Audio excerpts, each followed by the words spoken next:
Well, here we go then, boys and girls. After nearly 5 years at my beloved Peterborough United, taking them from League One to the Europa League, it was time to move on. Move on I have.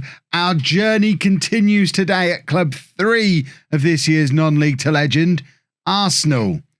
But of course, before we start work at the club, we have to work out where we're going to be living, which of course means to the Halifax mortgage calculator. Or in actual fact, as tradition dictates, before we even look at the Halifax mortgage calculator, we have to make sure moving house is even necessary. You could argue it's not. We can travel from Peterborough down to Arsenal in North London in like an hour and 3/4 in the car. That's a perfectly reasonable commute. If we were to go by train, it's even quicker. In fact, as someone who lived in Peterborough for many years, I happen to know there are only 2 football grounds.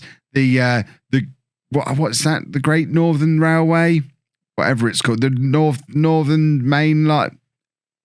That main line, the one that goes from King's Cross up to Edinburgh.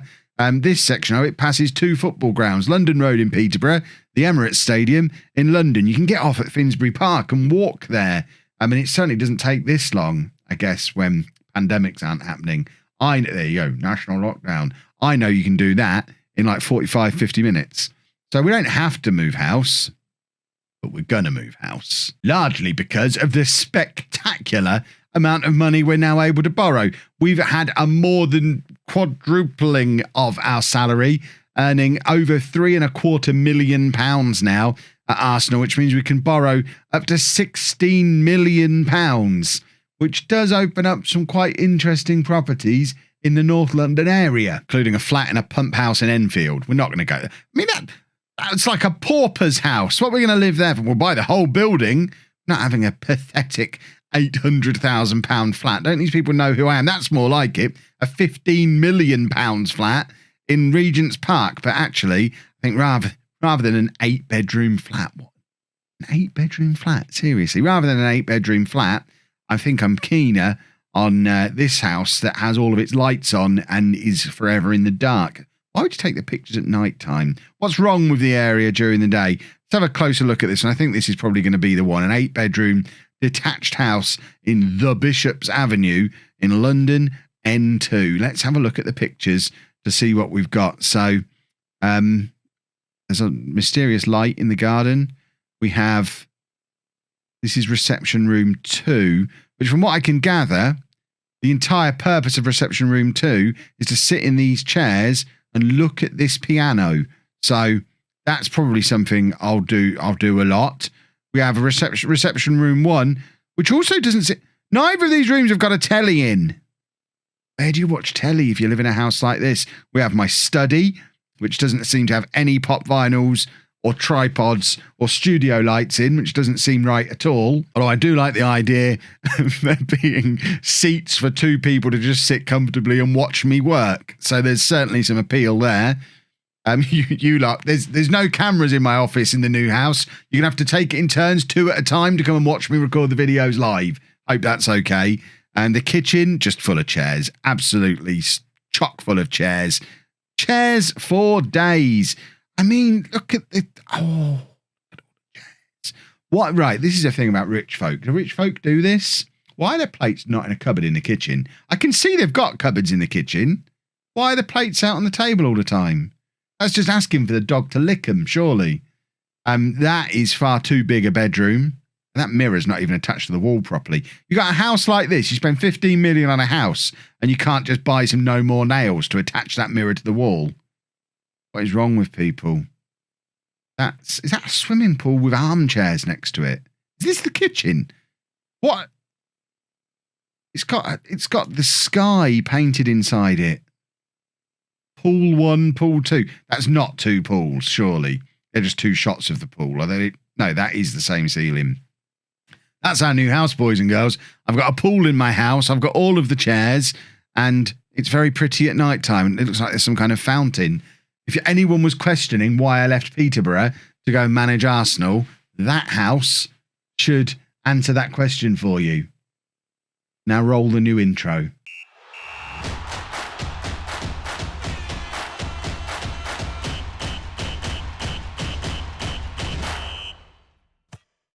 Hello and welcome to Club 3, Part 1 of Non-League to Legend. I'm Kevin. Coming up on today's episode, we are going to play our first game in charge at Arsenal. We are away against Chelsea in the Premier League. That's a difficult start to life at a new club. As you can see, I don't yet have an Arsenal shirt behind me.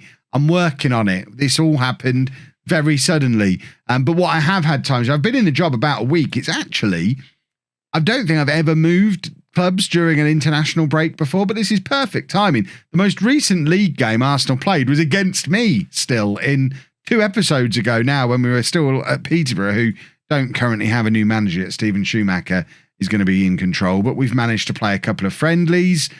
We've managed to sort out training, tactics. We've even gone in for a player. Pete Bristow is a player you'll hate because he's a striker with 9 finishing, and I know you lot hate all that, but he's a 22-year-old English striker with 4-star current ability, who's currently slumming it out in the MLS where he's banging goals in for fun. He was a teammate of Parsons at Reading when they both came through the youth team there together, and I'm thinking, get PTB in, and he might convince Lewis Parsons to come in on the cheap. Got lots of clauses. I haven't even looked at the clauses yet, but we're working on that one. Obviously, we can't actually finalise any transfers until December. So for now, we need to make do with what we've got. And our joint top scorers have got 4 goals each. It's terrifyingly bad. But hopefully, we're able to get something moving against Chelsea today. Now, as ever, when I join a new club, I've gone with the old familiar tactics. We've gone with the 4-3-3 that I used in the Streamer Showdown this weekend, just gone to great success. We've also brought the 4-2-3-1 Gegenpress Kettering version over that we used at both Kettering and Peterborough. And we're also going back to a little bit of a blast from the past. It's a diamond, but with a vertical tiki-taka underneath it. We were using a diamond Gegenpress in the Streamer Showdown, but the diamond vertical tiki-taka is something I used at Barcelona and Tottenham last year, and it was really effective there. So I'm thinking with better quality players, that might be something we end up doing in time. But for now, we don't have much in the way of attacking players, but we do have some decent wide players. So I'm leaning towards this as a starting point, again, because we don't really have much in the way of attacking midfielders, but we've got decent defensive midfielders. So this seems like a logical starting point. The 4-3-3 vertical tiki-taka attacking system that we've used at Leicester this year, we've used in the Showdown, we used at quite a few clubs last year as well. It's a system that if you've got the right players, it can be really effective. My question mark is whether Tommy Doyle is the right player to be our Mazzala. He's a 26-year-old English former under-21 international who in real life is presumably still at Manchester City, maybe on loan at QPR if that was a real loan. He's been around doing the bit of a tour from Manchester City with loans at Villa, Sheffield United, Norwich and Newcastle, finally joining Arsenal 2 years ago for a close to £10 million deal, but never really being a regular starter during that time. We're putting quite a lot of expectation on his shoulders. If he's trash, we've got a bit of a problem because the midfield isn't stacked with depth. We'll see how things work out, but this is the team. Let's meet them. In goal, we've got Dragowski in goal with his fantastic beard. He's going to be in goal for us. We're playing Saka at left back initially, just because I want some real attacking oomph from the wing back positions, and with Reece Nelson and Adeyemi as wide players going forward. This seems like as good a spot as any to get Saka into the side and hopefully get him really flying forward from the fullback position.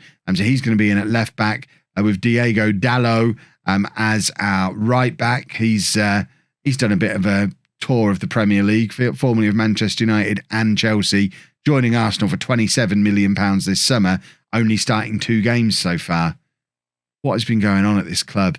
Sula and Quaresma are our 2 centre-backs. Sula at 6'5" is obviously going to be my main target from corners. So let's not get used to having him around, and because he is on the transfer list at his own request. Actually, no, the club have put him on the transfer list because he wouldn't sign a new contract. And West Ham are after him. I mean, that doesn't bode well, does it? And Quaresma is a 25-year-old Portuguese international who's been here for the last few years, having come in from Sporting. But again, similar to Doyle, not been a regular starter.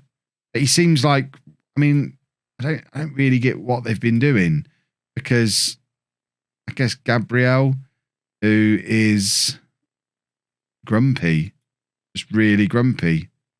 So don't want to play a grumpy boy. I think that's reasonable. Plus he's suspended today. But I don't know, maybe we will play the grumpy boy. Azha's going to be at the base of the midfield. He can play anywhere up the middle of the team, but he does the deep line playmaker role rather splendidly. So he's going to be in there for me. We've then got transfer listed James Ward-Prowse at 33 years old. Apparently he's been deemed surplus to requirements. I did mock him in the last episode, so I don't really understand why he's here. But actually, for a box-to-box midfielder, he's going to get the job done for us, I think. Doyle, my big question mark alongside him. We've got Ceballos, who could maybe go in there. And we've got this guy as well, Gonçalo Ramos, who's a 26-year-old Portuguese midfielder, mainly a striker. No, maybe he can become the Mazzala with a little bit of training. And then Reece Nelson, the highest earning player at the club, on £240,000 a week for a player who's only played 4 times for England. I'm starting to see where this club has gone wrong. Adeyemi on the right-hand side as an inverted winger. And then top scorer and club captain João Pedro is going to be leading the line as our advanced forward. He is another one who is ready to leave the club. And I'm not surprised, really, after how he's been at Arsenal for the last 4 years, to now find him in the relegation zone and him not scoring. He's probably... I'd probably want to leave in those circumstances. But fingers crossed, we can get our spell here at Arsenal off to a bang of a start. We're away against local rivals Chelsea, and really anything other than a defeat is going to be a worry. You would expect us to lose. You'd absolutely expect us to lose. But we kind of need to defy expectations and start getting some points on the board. We don't have time to ease ourselves slowly into this job. Oh, fiddlesticks. Oh, no. A minute on the clock. Matthias de Ligt has scored for Chelsea. And that's not the start I had in mind. I was still in the middle of my can't really do this. It can't really ease into this speech because we're down in 19th place. We've got 3 draws all season, and that's it as far as points are concerned for Arsenal this season. 3 draws, and we need to get something shifting going forward quickly. But Chelsea are ripping through us. Maybe this system was a little bit exotic and ambitious for a team in a relegation battle. Maybe the board were bringing me in to, right, Kev, come on. You've been doing this 4-2-3-1 gegenpress at Kettering and Peterborough. It works. Don't reinvent the wheel. Do what you're known for. I'm really thinking we might be switching to that in the second half if this doesn't start to go well, or maybe even sooner. Oh, God. Oh, and it's him, Lautaro Martinez, who was a disaster for me in the Streamer Showdown this weekend just gone, showing that it's only me who can't manage him. We're 2-0 down after 12 minutes. And I think oh, no. Reece Nelson's injured. He wants to come off. Right. We're going to use that as an opportunity to change some things. That system didn't work. So let's try this one. Reece Nelson's got to come off so Saka can just go forward and play there. Ideally, I'd have him on that side. Can Adeyemi go over this side? See, they're both left-footed. This is a really poorly put together squad. So Saka can be a winger. Adeyemi can be an inverted winger. Nelson... Can I stick? Am I going to have to take off 2 players after 12 minutes? Azha's going to hate me, but I think he's coming off. Or does Doyle come off? The Doyle experiment lasted exactly this long. And we're going to stick... Can Azha do... Right, do this. So he's going to come off Tierney, who can come on at left back. And then we'll bring Ceballos on to play in there.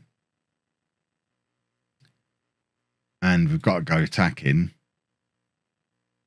Let's see if a gegenpress has more success. Oh my goodness, that was a Football Manager 21's too easy, they say. You might be watching me get Arsenal relegated this season, but at least hopefully won't get sacked.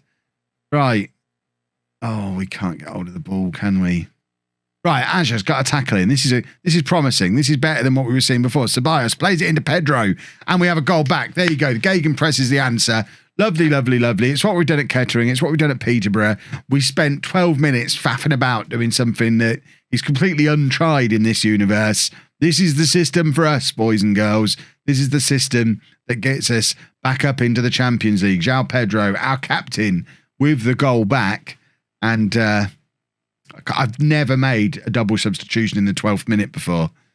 I mean, if you're an Arsenal fan, the new guy comes in. I don't know. Do you see that as oh, this guy doesn't know what he's doing. He's already doing weird stuff. Or is it more of a, well, he identified something wasn't working and he went and fixed it? I don't know. We're 3-1 down. This is going to be a difficult job. Okay. 3-1 down. Look at that gap. It's we're 8 points from safety.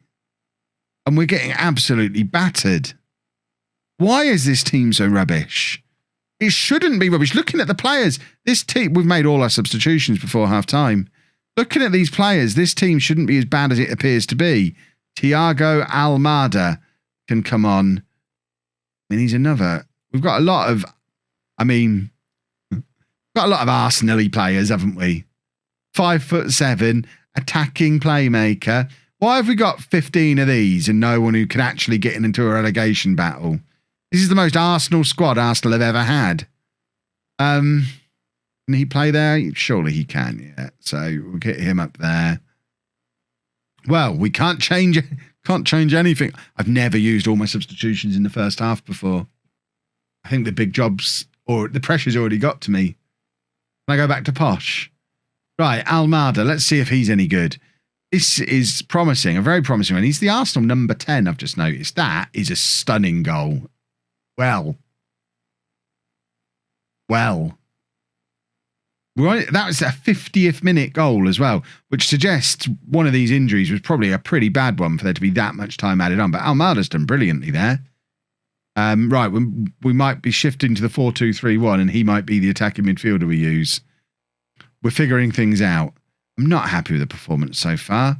We've been the better team. Keep doing what you're doing. We'll be fine. But sometimes you've got to lie to them to make them feel good about themselves. Right. Chelsea with a free kick right on the edge of the area. We really need a big save here. We didn't get one. And this Chelsea team is insane. How have Posh been competing at the top of the league? So they've got Bernardo Silva, they've got Donnarumma, they've got Lautaro Martinez. They've got De Ligt. Ridiculous. This is what we're up against. Right, Tierney, in swinging cross. João Pedro's there. Tell you what, they can't defend, can they? 4-3 now, and we are still in this. This has been a mad first game here at Arsenal. Kieran Tierney, I don't know why he's taking the throw on the right-hand side when he's our left back. I'm not going to question it at the moment. João Pedro with a very important finish. But now Chelsea on the attack again. The thing is, neither of these sides seem very good at defending. So I guess that gives us an opportunity. If we could get a 4-4 draw here, that would be welcome to the Chapman era. Of course, Unky Herb, quite successful at Arsenal back in the day. They've had a good Chapman in charge before. Now they've got a better Chapman. Chelsea are top of the league currently. So I guess there's not too much shame in a narrow defeat against them. But it would still be nice to upset the bookies and come out with a victory. We're going to demand more of victories. 4-3 down away from home against top of the table side and talking about getting a victory. I can't make any substitutions either. Adeyemi's been rubbish. Maybe he should be up front with João Pedro. Maybe we should be doing like a 4-2-4. Get Saka over that side, Almada over that side, maybe. Have we got anything? I mean, we can't change anything now. We've not been as bad as I thought we would, but we have lost. But it's probably the most difficult game we'll have all season as well. So I think we actually played okay. We'll worry about that later. Reece Nelson has a tight groin. I don't know what all the added time was about then. How did Posh get on? We don't know. Have they played yet? No, they've not played since playing us. Right, we guess we go and play Borussia Mönchengladbach now. And have we qualified from the Europa League yet, or do we need to beat them? It's another really difficult away game. Beautiful. So, slightly different look to the team for the Borussia Mönchengladbach game. We've had to make, one change at the back. Neco Williams back, who wasn't available for the previous game. He can now come back in. Is it Nico? You're going to have to let me know. He's at Liverpool, apparently. Is he one of these ones who's been playing games from this year? They've got no defenders. Probably. I don't know. But then he went to Fulham. Now he's here. A 35. It's another one. A £35 million signing in the summer who barely plays. There's a lot of money been wasted here recently. Saka's staying in at left back. Gabriel now comes back in to play alongside Sula at the back. We're going with Azure and Ward-Prowse in midfield. Almada does come in as the attacking midfielder to slot in behind João Pedro. And the other news is I've had to agree to let João Pedro leave. We've agreed a price of £83 million. He wants to play in the Champions League. He's our captain and he's unhappy. I don't want anyone here who doesn't want to be here. So if anyone meets the valuation of £83 million, we will move him on. And effectively, the entire squad is up for sale at the right price because we need a huge rebuild. So even though he's our best player, he's our captain, he's our top scorer, the club's in the relegation zone. Everyone needs an upgrade. So I'm not against selling any of them for the right place. And £83 million would be a long way towards being able to go and get Liam Parsons, which is still transfer target number one. We build from the back and he's awesome and we want to bring him in. Right, Williams plays it forward to Adeyemi. We're looking for a much better performance today. The fact we got 3 goals away from home against Chelsea should bode well. And we've now gone 1-0 up inside 2 minutes against Borussia Mönchengladbach, who have already won their group, or won our group, I guess. So we could have the unique, we could achieve the unique achievement of qualifying out of the Europa League group stages twice in one season. Having already done it with Peterborough, we've now got the opportunity to do it here at Arsenal as well. A win here does do that and gets us into those knockout rounds, which would be very, very handy. I'm talking of posh. First game of Steven Schumacher in charge as caretaker manager. Lost 5-2 at home to Bournemouth with Dominic Solanke scoring all 5 goals to Bournemouth. I think it's going to be a challenging rest of the season for posh fans, unfortunately, which is good for me because it means I should be able to raid some of those wonder kids when they get relegated. I am a monster. They're the team I support, and I'm treating them like this. What am I like? Just a monster, an absolute monster. Right, Gabriel plays it back to Dragowski, who plays it forward to Azure. That's a terrible pass back to Sula, who manages to take care of it relatively easily. Ball forward to Reece Nelson, who did pick up a knock in that last game, but it wasn't a serious enough injury to keep him out for today. But we have given the ball back to Mönchengladbach here, and they are coming down this left-hand side of ours, where we're probably going to be a little bit weak defensively because of Saka being the guy we are playing at left-back. To be honest, I think that's where we're going to have to play him because with Adeyemi being in there as a left-footed attacking wide player, I don't really want to play with wingers. I like my inside forwards, so I tend to play them with the opposite foot to the side they're playing on. So Saka's probably going to be a left-back for me. Just needs to get used to it. Right. I am happy with your performance so far. I am wondering, should he be an inverted winger? Thought he should, because that's what we changed him to last game. Right. That's the only change we need to make. And let's hopefully go out there and not mess things up in this second half. Karabag are now ahead in their game. So anything other than a win here does mean we'd have to win our final game, I think. Is that right? I'd need to... Is this the 4th or the 5th game? This might be the 5th game, actually. So I think even a draw here is probably enough mathematically to get us through. I say probably, and I mean definitely, because that would have us on 10 points there on 6. So even a draw is okay, but I'd like to get some wins on the board. The Europa League has been the one shining light of Arsenal's terrible season so far. Not managed to win a game in the Premier League, but this would be a 4th win in Europe. And if we could use Europe as a platform to give us some morale, some momentum to start pushing on in the second half of the season, that seems like a sensible thing to do to me. Right, we're going to take off Adeyemi. And we are going to move Saka up there and play him in that inverted winger role. And then we're going to bring on this guy, Gavin Smaller, who is a left-footed centre-back, but can play right-back as well. Came through the Arsenal youth system. And in fact, came through the Manchester United youth system. £1.5 million signing. He's only played one game for Arsenal previously, but he's been given the number 4 shirt. Let's get him in the team. Reece Nelson is going to come off as well. And I think we're going to bring on Gonçalo Ramos and put Almada out there, who is, yeah, as suspected, right-footed, so he can go into that role. That seems to make sense. We've changed up the attacking midfield 3 just a little bit by introducing a couple of new players into it. We'll try Almada in a different role. It looks like he's now immediately tiring as well and probably needs to be the next person who comes off. We've got lots of promising signs here. I don't know how good Borussia Mönchengladbach are. I haven't looked at the Bundesliga, and they're probably mid-table, and it's not as impressive as I'm thinking it is, but we're playing quite well.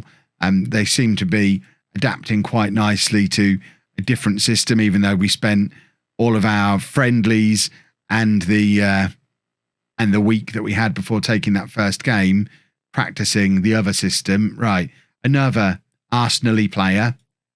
He can come on and try that left-hand side now. Comes on for Almada, who is tired. So Barco comes on the left. And we've got to trim some of these players out. We don't need as many like tippy-tappy little attacking midfielders as we've got. I'm un-Arsenaling Arsenal. That's the job. That's our job for this first season. Right, Barco down the left-hand side. Has he won a penalty there? I don't think he has. He's just been brought down in the area. But Borussia Mönchengladbach, I can't say the name anymore. I think I said it a couple of good times and now I've lost it. That's from Smaller there. He was lying on the floor, just swinging his legs around. I don't think that's a tackle more than I'm going to lie down and challenge you to get past me. And then he just started swiveling on his buttocks, swinging his legs. That's a good save from Dragowski. I think me and him are going to be firm pals, beard brothers. And he's just made a good save for me as well. He's got a job for life as long as he doesn't shave. Sula with the headed clearance, and hopefully I thought João Pedro was going to get back and just nick that ball off of the player and get a counter-attack going there, because I think if we can get him scoring goals and having fun, he might be less likely to leave. I think it's unlikely we're going to get him back in the Champions League this year. But we could do it by winning the Europa League, because we've now qualified for the knockout rounds. That's some positive, I guess. We get a little bit of money in for it as well. Paris Saint-Germain are linked with Adeyemi. They can, based on his first 2 performances, they can have him if they're going to give us that kind of money for him. But it's going to be interesting to see how things develop as we head towards January. And that's probably where we're going to pick up with tomorrow's episode. I'll probably play through December on my own, and then we'll come back right at the start of January with a plan for the January transfer window, and then we'll try and implement said plan. If you've enjoyed that, please make sure you leave a nice big thumbs up on there for me. Subscribe to the channel for daily Football Manager videos. And thank you very much for watching.